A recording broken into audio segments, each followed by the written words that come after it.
polls nailed the political atmospherics that shaped the contest. So let's look at that. The final NBC News polls had President-elect Trump, Vice President Harris in a dead heat race right up till Election Day, like so many other polls. About a month later, what do we know?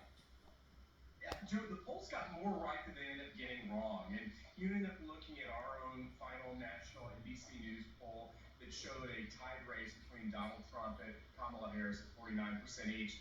The real clear averages nationally were in that same ballpark. And again, the final result, Donald Trump was a little bit more than that. Kamala Harris was a little bit less.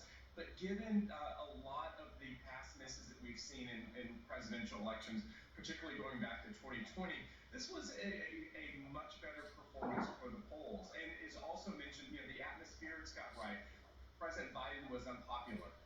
You ended up having a super majority of the country who think that the nation was headed in the wrong direction. Those were some of the big, broad stories that the polls were telling before the election, and that turned out to be the case. Mark, now let's talk about the opposite and kind of two things here, where polls did get things wrong, but then also what factors lead to sort of like the perception that polls were wrong.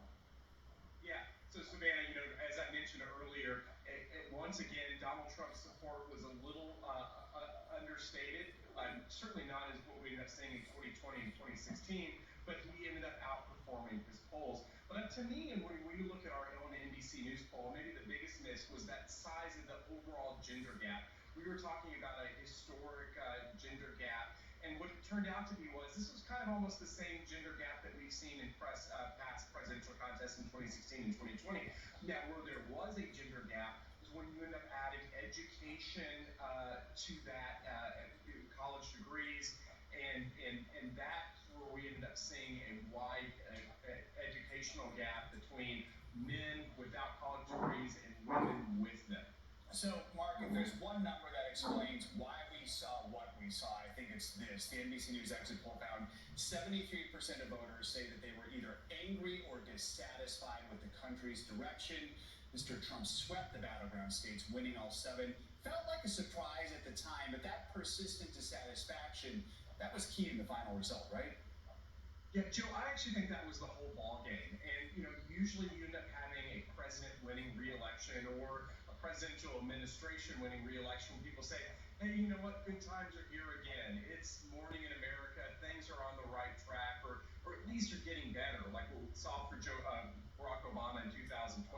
But with 73% of voters saying that the country, that they thought the country was heading in the wrong direction and they were dissatisfied, made it very difficult for Democrats to keep control of the White House. Mark, for viewers who just want to know more about how this all works, how we make these polls, what we'll do differently, how does this information impact and help poll gurus like yourself better prepare for the next round of election polling? Do any changes come after one of these?